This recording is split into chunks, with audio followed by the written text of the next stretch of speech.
নমস্কাৰ সকলোকে জিআৰচি আছাম চেনেলটোলৈ স্বাগতম জনাইছোঁ। আজি আপোনালোকৰ মাজত সময়ৰ লগত খাপ খুৱাই লিখা এটা গল্পৰ কথা ক'বলৈ লৈছোঁ। যদি এই গল্পটো কোৱাতে কিবা ভুল হয় অনুগ্ৰহ কৰি ক্ষমা কৰি দিব। আহক আমি এতিয়া গল্পটো শুনো।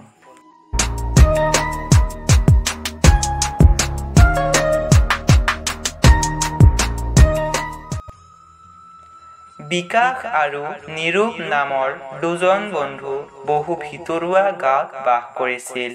যদিও তেওঁৰ গাঁওখন ভিতৰুৱা আছিল, কিন্তু সকলো ব্যৱস্থা সেই গাঁওখনত উপলব্ধ আছিল। তেওঁলোকৰ বন্ধু এজন চহৰত থাকে। তেওঁৰ নাম আকাশ।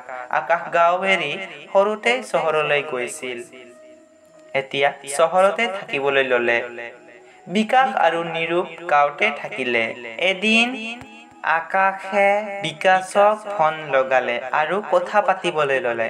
আকাশে ক'লে বিকাশক, বিকাশ, তুমি এদিন আমাৰ ঘৰলৈ আহিবা। কিমাননো আৰু গাঁৱতে থাকিবি?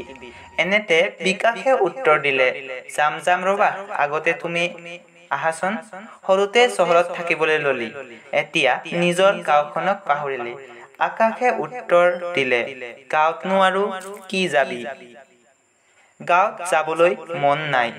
লেতেৰা, চাৰিওফালে জংঘল, অৰণ্য। যাম দিয়া পিছত, আগতে তুমি আমাৰ ঘৰলৈ আহ।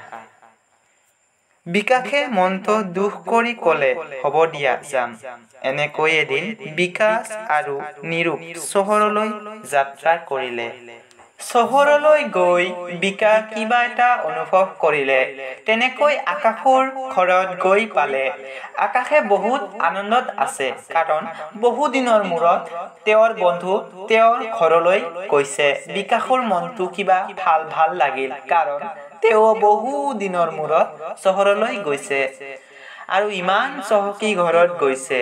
তেতিয়া তেওঁলোকক আকাশে ভিতৰলৈ মাতিলে। বিকাশে গৈ কোঠাত বহি আৰু ভাল পালে, কাৰণ গৰমৰ দিন, বাহিৰত বৰ গৰম। ভিতৰত গৈ ঠাণ্ডা অনুভৱ কৰিলে, কাৰণ আকাশে এচি লগাই দিছে। এনেকৈ আনন্দ উল্লাস কৰি ঘৰলৈ যাবৰ হ'ল। তেনেতে নিৰূপে অকস্মাৎ ভাগৰি পৰিল আৰু তৎক্ষণাৎ বিকাশে পানী ছটিয়াই দিলে আৰু অলপ পিছত ভাল পালে। তেতিয়াই বিকাশে লাহে লাহে বুজিবলৈ ধৰিলে। আহি চহৰৰ মাজমজিয়া পালে আৰু বিকাশে নাৰ্ভাছ হ'ল। ইমান গৰম, চাৰিওফালে ঘৰ, অকল ঘৰ। গছ-গছনি নাই, কোনো বতাহ নাই। ডাঙৰ অট্টালিকা, গাড়ী মটৰৰ সংখ্যা অধিক, প্ৰদূষণ। চকু ফুৰালে প্ৰদূষণ। চাৰিওফালে প্ৰদূষণ, প্লাষ্টিকৰ দম। এই বস্তুবোৰে দেখি বুজি পালে যে চহৰতকৈ গাঁৱে যথেষ্ট। তেওঁ উপলব্ধি কৰিলে যে যিমান ধুনীয়া হ'লেও নিজৰ গাঁৱৰ নিচিনা আৰু ক'তো নাই। এনেকৈ মাজে এইবোৰ ভাবি ঘৰ আহি পালে। আৰু তেওঁলোকে চহৰতকৈ নিজ গাঁওখনক লৈ গৌৰৱ কৰিব ধৰিলে। কিছুদিন পিছত আকাশ গাঁৱলৈ বুলি যাত্ৰা কৰিলে। লাহেকৈ আকাশে গাঁও আহি পালে। গাঁও আহি আকাশৰ মন তৎক্ষণাৎ সলনি হ'ল। আকাশে ভবাতকৈ বহুত বেলেগ, কাৰণ তাই সৰুতেই গাঁও এৰি চহৰলৈ গৈছিল। আকাশে বিকাশৰ ঘৰত ঘূৰি আহিম বুলি কৈছিল, কিন্তু তেওঁৰ মনটো চহৰলৈ যাবলৈ ইচ্ছা কৰা নাছিল। ইমান ধুনীয়া শুৱনি গাঁও, চিৰসেউজীয়া গছ-গছনিৰে ভৰা, লগতে শীতল বতাহ, প্ৰদূষণৰ মাত্ৰা নিম্ন, গাড়ী মটৰ যান-বাহনৰ সংখ্যা কম, জনসংখ্যা নিম্ন। এইবোৰ দেখি আকাশৰ মন সলনি হ'ল। তেওঁ বিকাশক ক্ষমা বিচাৰিলে নিজৰ গাঁওখনক নিন্দা কৰাৰ বাবে। তেওঁ ক'লে, মই আজিহে উপলব্ধি কৰিলো, সেইকাৰণে নিজ গাঁওক কেতিয়া নিন্দা কৰিব নালাগে আৰু আমি নজনা নুশুনাকে কোনো কথাত ভয় দিব নালাগে। আমি গছ-গছনি ৰোপণ কৰা উচিত। গছ থাকিলেহে মানুহ থাকিব। আমি বৃক্ষৰোপণ কৰিব লাগে।